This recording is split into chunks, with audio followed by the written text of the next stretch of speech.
Hello friends, welcome to SSC coaching centre. दोस्तों, आज के वीडियो में देखेंगे गणित के महत्वपूर्ण प्रश्न जो बार बार परीक्षाओं में आते हैं। तो चलिए स्टार्ट करते हैं। पहला प्रश्न है, एक घड़ी का क्रय मूल्य ज्ञात कीजिए यदि लाभ 37.5% है और विक्रय मूल्य 1650 रुपये है।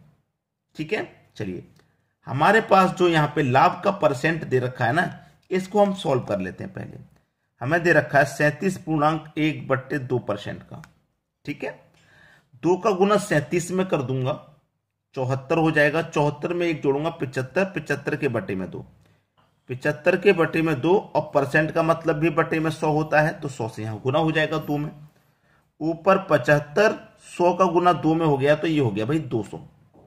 अब 25 से कटाऊंगा 3 बार में, और 25 से ये कटेगा 8 बार में, तो 3 के बटे में 8।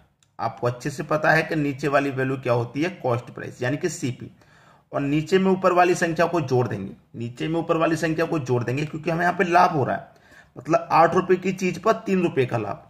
तो 8 रुपए की चीज है और 3 रुपए के लाभ में बेच रहा हूं, तो इसका मतलब मैं कितने बेचूंगा, 11 में बेचूंगा। सेलिंग प्राइस मेरा 11 हो जाएगा कि नहीं, सेलिंग प्राइस 11 हो जाएगा। 8 रुपए की चीज है, प्रॉफिट हो रहा है उस पर 3 पर, तो 8 की चीज को 11 में बेचूंगा तभी तो 3 का प्रॉफिट हो जाएगा। तो मेरा सेलिंग प्राइस कितना हो गया, 11 हो गया मेरा सेलिंग प्राइस। यहां पे सेलिंग प्राइस कितना है, 1650। अब प्रतिशत में कितना है आपका सेलिंग प्राइस, 11, और रुपए में है 1650। तो 11% की वैल्यू 1650 हो गई। तो एक की वैल्यू कितनी हो जाएगी, एक की वैल्यू हो जाएगी आपकी 150। जब एक की वैल्यू 150, एक की वैल्यू कितनी 150, हमसे कहा था कि क्रय मूल्य ज्ञात कीजिए, और क्रय मूल्य का अनुपात कितना है, 8। तो इसका मतलब 8 का हमें मान ज्ञात करना है। जब एक का मान 150 है तो 8 का मान कितना हो जाएगा, 8 का मान हो जाएगा भाई 1200, यानी कि डी ऑप्शन बिल्कुल सही। यही है आपका प्रश्न का सही जवाब। आसानी से कर लेंगे, इन प्रश्नों में आपको कोई समस्या नहीं आएगी। चलिए अब देखेंगे अगला प्रश्न। अगला प्रश्न है, 12 के प्रथम 13 गुणजों का औसत क्या है। 12 के प्रथम 13 गुणज, 12 का पहला गुणज 12, दूसरा गुणज 24, तीसरा गुणज 36, चौथा गुणज 48, फिर ऐसे ही यहां पे 13 गुणज तक जाएंगे, तो 12 का गुणा 13 से कर दो तो 156। ठीक है, अब इनके बीच का मैं अंतर देखूं, 12 में 24 में 12 का अंतर, 24 में 36 में भी 12 का, 36 48 में भी 12 का अंतर आपका समान चल रहा है।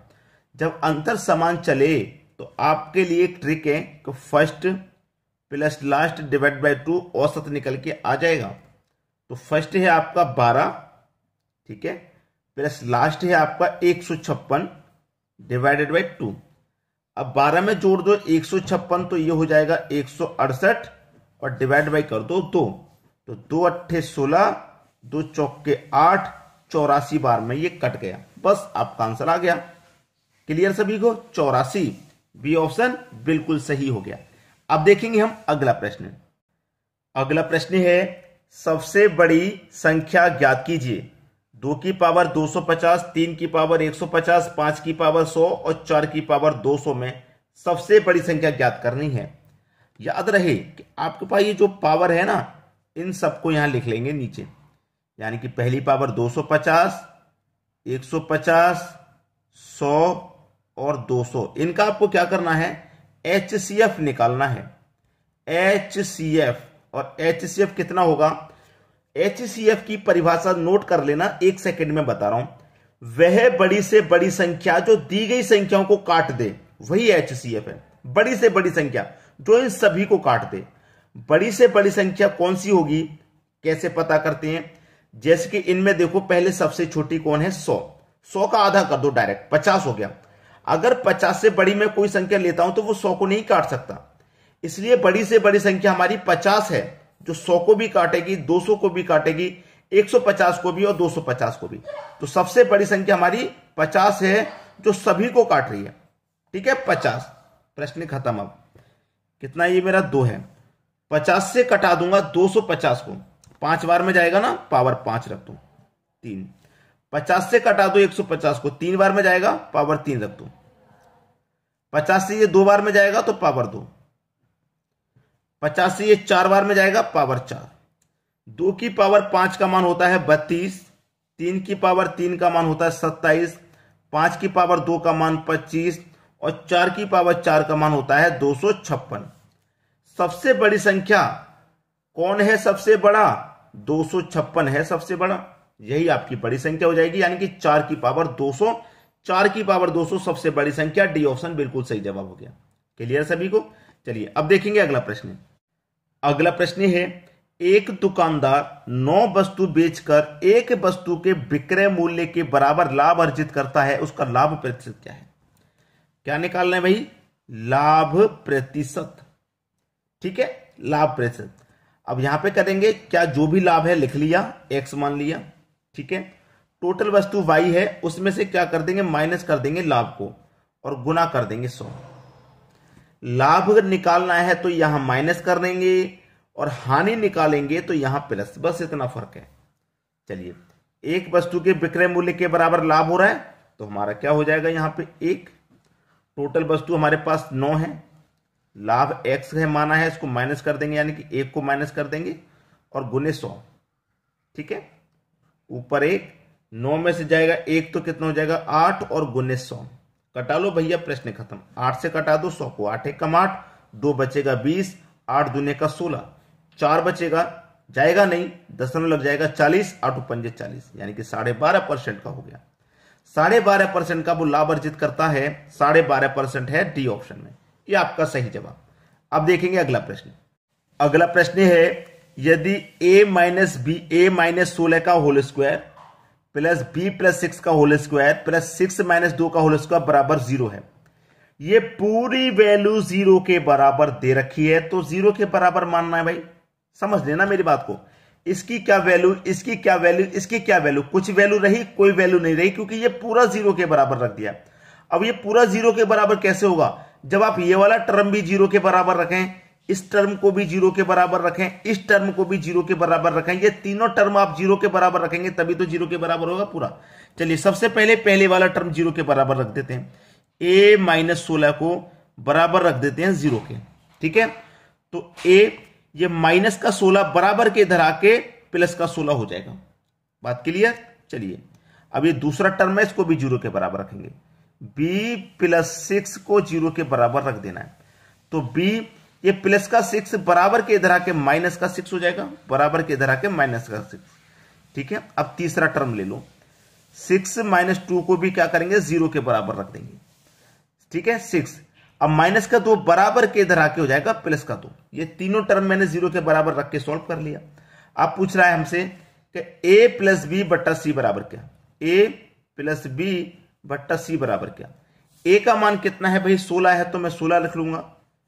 b का मान कितना है, b का मान है माइनस का 6, तो प्लस और माइनस क्या हो जाएगा, माइनस हो जाएगा, माइनस का 6। ठीक है, बटे में आ जाओ, c का मान कितना है मेरा 2 है, बटे में रख देंगे 2।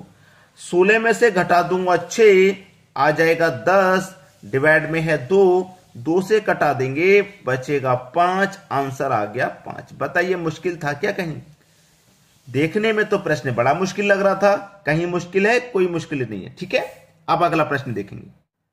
अगला प्रश्न है, किसी संख्या को 7 से विभाजित करने पर 4 शेष बचता है, उसी संख्या के वर्ग को 7 से विभाजित करने पर क्या शेष बचेगा। नंबर सिस्टम का क्वेश्चन है, बार बार परीक्षा में आता है। इसमें 3 संख्या होती हैं, पहली संख्या है 7, 7 से विभाजित करने पर 4 शेष बचता है, उसी संख्या के वर्ग को 7 से विभाजित करने पर क्या शेष बचेगा। ठीक है, तीसरी संख्या से करते हैं दूसरी संख्या में डिवाइड, याद रखें ऐसा क्वेश्चन पूछा जाए तो तीसरी संख्या से दूसरी में डिवाइड। अब दूसरी संख्या तो 4 है, डिवाइड तो जाएगा नहीं, लेकिन प्रश्न को ठीक से पढ़ लेंगे तो डिवाइड भी चला जाएगा।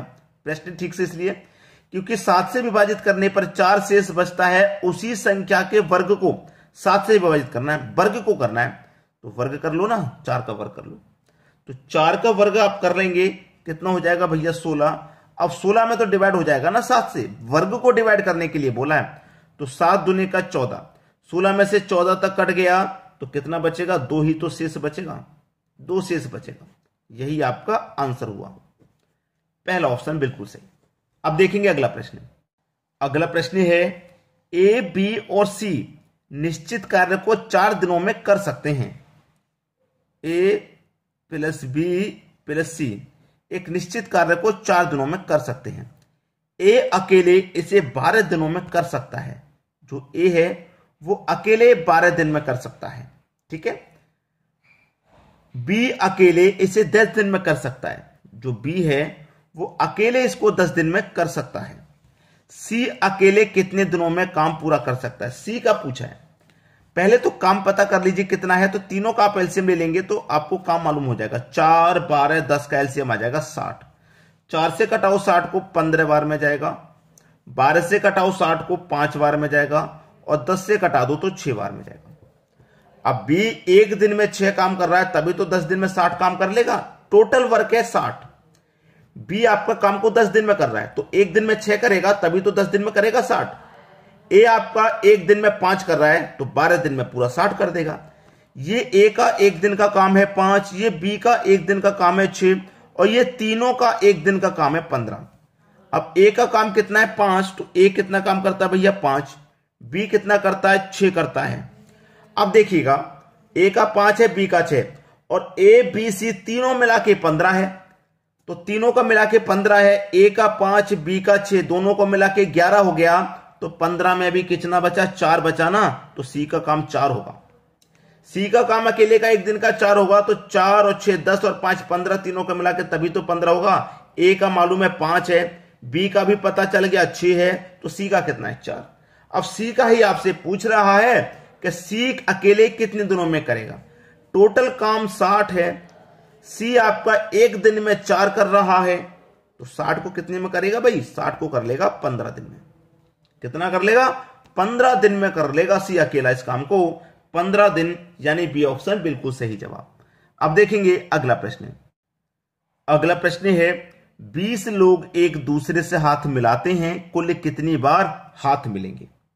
हाथ मिलाने वाला प्रश्न है, हाथ मिलाने वाला, गिफ्ट वाला नहीं, हाथ मिलाने वाला, ठीक है। देखिए हमेशा के लिए मैं आपको एक चीज नोट करा देता हूं कि हाथ मिलाने वाले में और गिफ्ट देने वाले में क्या अंतर होता है। इसमें एक गिफ्ट वाला उपहार वाला प्रश्न भी आता है कि नहीं, हाथ मिलाने वाला भी आता है और एक उपहार वाला प्रश्न आता है।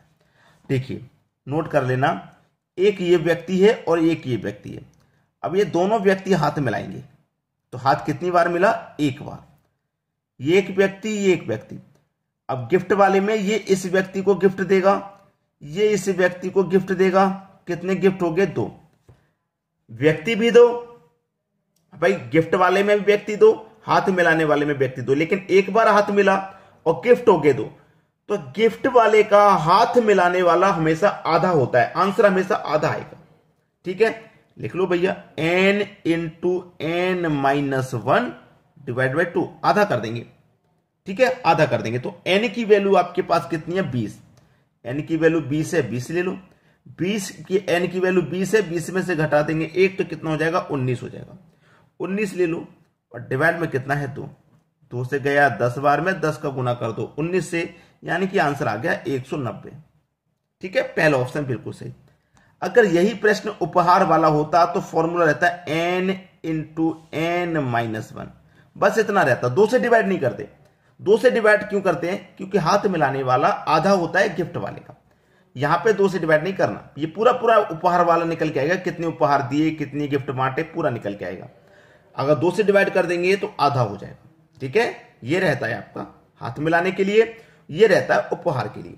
वीडियो समझ में आ गया, पूरा क्वेश्चन समझ में आ गया होगा, कमेंट करके बताइएगा वीडियो आपको कैसा लगा, ठीक है दोस्तों, धन्यवाद।